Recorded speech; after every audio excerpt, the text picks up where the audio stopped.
Well, so here we are again.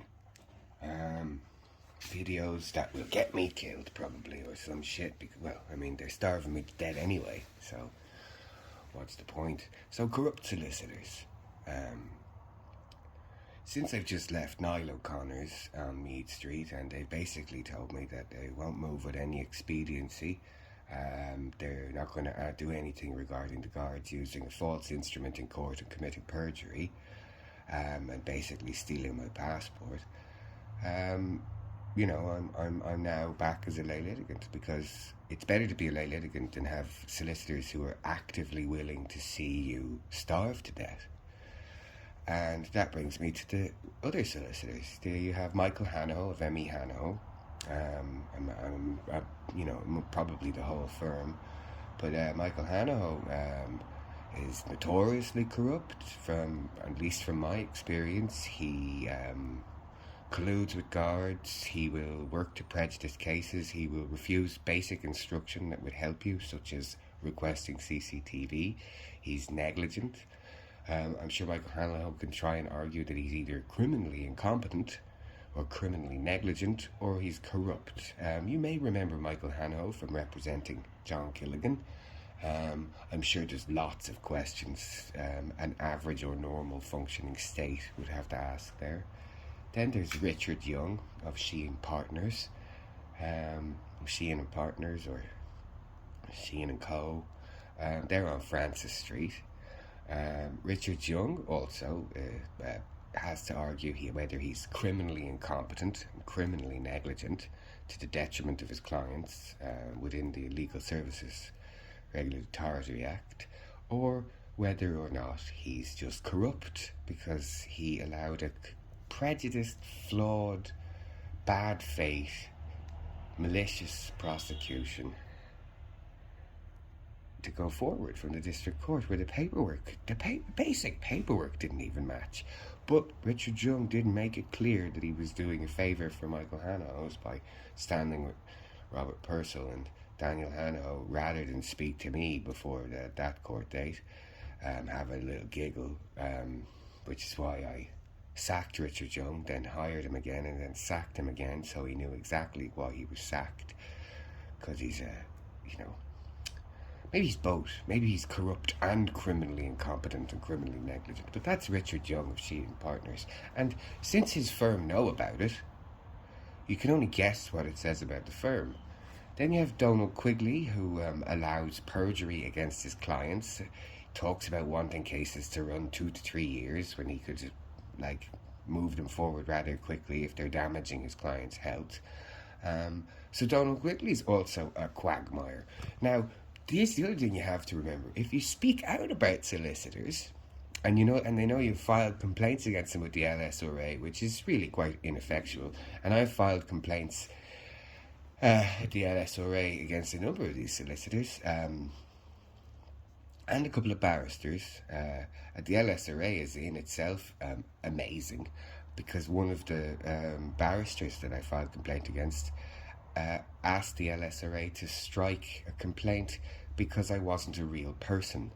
And the LSRA and Eleanor Carmody asked me with a straight face, did I agree I wasn't a person, and whether or not the complaint should be thrown out.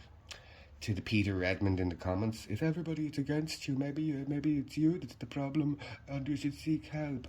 Well, I have a letter of capacity, and as anyone can see, this is an artificially engineered situation of guards trying to cover up something.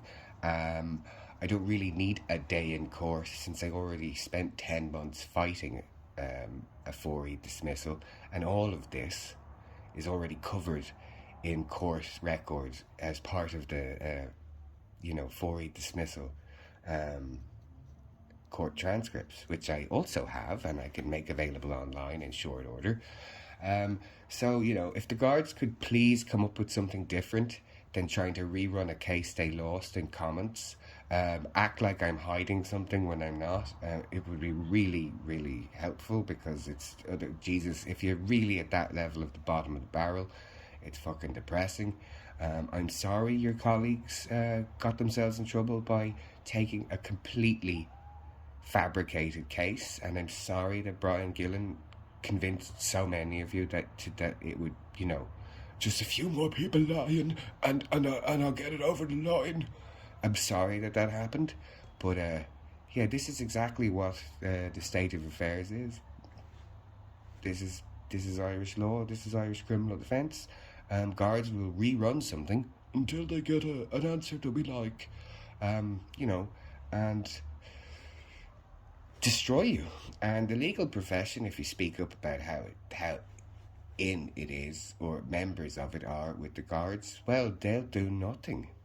And that doesn't look too good, because the more you piss them off, the worse it makes the guards look, because you end up in a situation like me where no one wants to touch you, and the guards then look like fucking buffoons, panicky, phoning round, going, there must be someone, we have to get someone. And you can actually sense the ever-increasing panic in the guards as each solicitor says, no, I don't want to fucking touch that.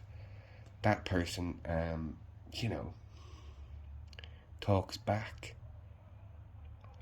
And that's where we are at. Thanks for listening. Share these far and wide. People should know how fucked they are. Imagine having the illusion of chance, the illusion of a criminal defence, the illusion of fairness, the illusion. People should know that it doesn't exist. People should know that guards, if they're losing, will fake a forensics test. Maybe there's cases out there that wouldn't have won if the guards hadn't lied a bit and faked a forensics test. Maybe there's people in prison right now that have cases against the state. It could be pretty fucking upsetting shit for some people to know just how fucking bad it is. I don't know. Or maybe people are happy with the status quo and the jackboot, stamping on their face while guards rifle through their pockets to see if there's anything they can steal, while one of their colleagues rapes a sex worker, tells her it's a freebie. Maybe that's what we should all just settle into as our glorious fucking future. Thanks for listening.